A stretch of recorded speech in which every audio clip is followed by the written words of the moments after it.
என்னுடைய ஆவியை பொழிந்து இக்காணிக்கைகளை தூய்மைப்படுத்த வேண்டுகின்றோம். இவ்வாறு உடலும் இரத்தமுமாக எங்களுக்கு மாறுவனவாக.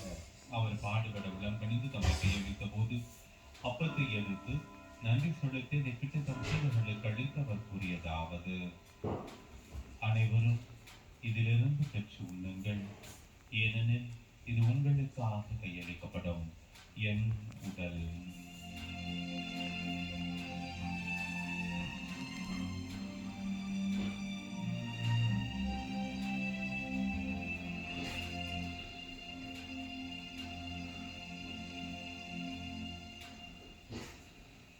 அவனுமே இரவு விருந்தை அருந்திய பின் கிண்ணத்தை எடுத்து மீண்டும் உமக்கு நன்றி கூறி தம் சீடர்களுக்கு அளித்து அவர் கூறியதாவது: அனைவரும் இதிலிருந்து பெற்று பருகுங்கள், ஏனெனில் இது புதிய நிலையான உடன்படிக்கைக்குரிய என்ற குத்தின் கிண்ணம்.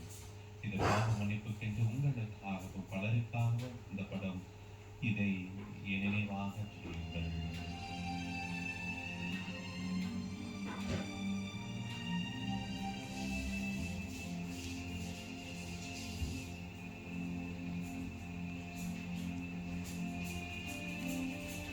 நம்பிக்கையின் மறை பொருள் ஆண்டவரே, நீர் வருமளவும் உமது இரத்தினை அறிக்கையிடுகின்றோம். உமது உயிர்ப்பினையும் எடுத்துரைக்கின்றோம். ஆகவே ஆண்டவரே, நாங்கள் கிறிஸ்துவின் இரத்தினையும் இருப்பினையும் நினைவுகூர்ந்து வாழ்வு தரும் அப்பத்தையும் மீட்பளிக்கும் கிண்ணத்தையும் உமக்கு ஒப்புக்கொடுக்கின்றோம். உம் திருமணம் கூலியம் புரிய தகுந்தவர்கள் என்னை ஏற்றுக்கொண்டிருந்த எனவே நன்றி செலுத்துகின்றோம். மேலும் கிறிஸ்துவின் உடலிலும் ரத்தத்திலும் பங்குள்ள எங்களை தூய ஆவியார் ஒன்று சேர்க்க வேண்டும் என உண்மை தாழ்மையோடு மன்றாடுகின்றோம். ஆண்டவரை உலகிற்கு பரவிருக்கும் திரு அவையை நினைவு கொடுத்தருடன் உங்கள் திரு தந்தையிலேயோ எங்களுடைய ஆயர் ஆரைக்கிறார் எல்லா திருநிலையினர் ஆகிய அனைவரோடும் ஒரு திரு அவை அன்பில் நிறைவு பெற செய்தருளும். உயிர்த்தெழும் எதிர்நோக்குடன் துயிலுள்ள எங்கள் சகோதர சகோதரிகளையும் இறந்தோர் அனைவரையும் இறப்பத்துடன் நினைவு கூர்ந்து ஒரு திருமுக ஒளியில் வேற்றருளும் எங்கள் அனைவரும் இது மறக்கமாயிரும். கடவுளின் கனித்தாயான புனித மரியா, அவருடைய கணவரான புனித யோசேப்பு, புனித திருத்துதர்களை உலகிலும் புகழ்ந்தவராய் இருந்தோராகிய புனிதர் அனைவுடனும் நாங்கள் நிலை வாழ்வில் பங்கொள்ளும் தகுதி பெற்றும் திருமண இயேசு கிறிஸ்து வழியாக உம்மை புகழ்ந்திட்டு வரமருள உம்மை மன்றாடுகின்றோம்.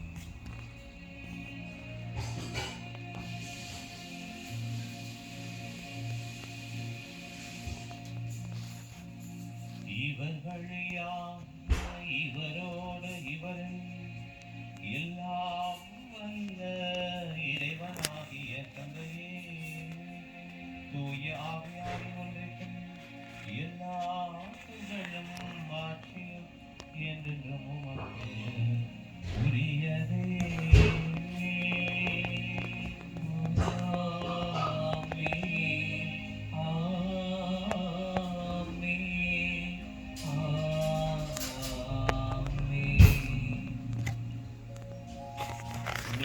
கட்டளையால் கற்பிக்கப்பட்டு இறைப்படிப்படையால் பயிற்சி பெற்று நாம் துணிந்து சொல்வோம்: விண்ணுலகில் இருக்கின்ற எங்கள் தந்தையே, உமது பெயர் தூயது என போற்ற பெறுக.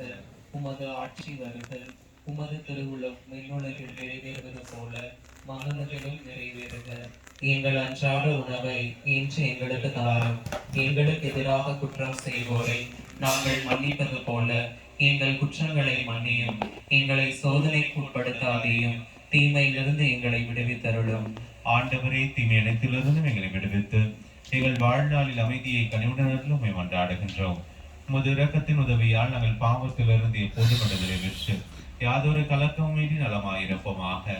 நாங்கள் எதிர்நோக்கி இருக்கும் பெரின்பத்துக்காகவும் மீட்பராகிய இயேசு கிறிஸ்துவின் வருகைக்காகவும் காத்திருக்கின்றோம். ஏனெனில் ஆட்சியும் வல்லமையும் ஆட்சியும் என்றென்றும் உமதே. ஆண்டவரே இயேசு கிறிஸ்துவே, அமைதியை உங்களுக்கு விட்டுச் செல்கின்றேன், என் அமைதியை உங்களுக்கு அளிக்கின்றேன் திருத்துதர்களுக்கு வழிந்தீரே. எங்கள் பாவங்களை பாராமல் ஒரு திரு அவை நம்பிக்கையை கண்ணோக்கி ஒரு திருவுளத்திற்கு ஏற்பதற்கு அமைதியும் ஒற்றுமையும் அளித்திருவீராக. என்று வாழ்ந்து ஆட்சி செய்கின்றவர் நீரே. ஆமென். ஆண்டவருடைய அமைதி உங்கள் அனைவரோடும் என்றும் இருப்பதாக. உம் ஆன்மாவோடும் இருப்பதாக. ஒருவருக்கொருவர் ஆண்டவருடைய அமைதியை மகிழ்ச்சியோடு பகிர்ந்து கொள்வோம். சமாதானமா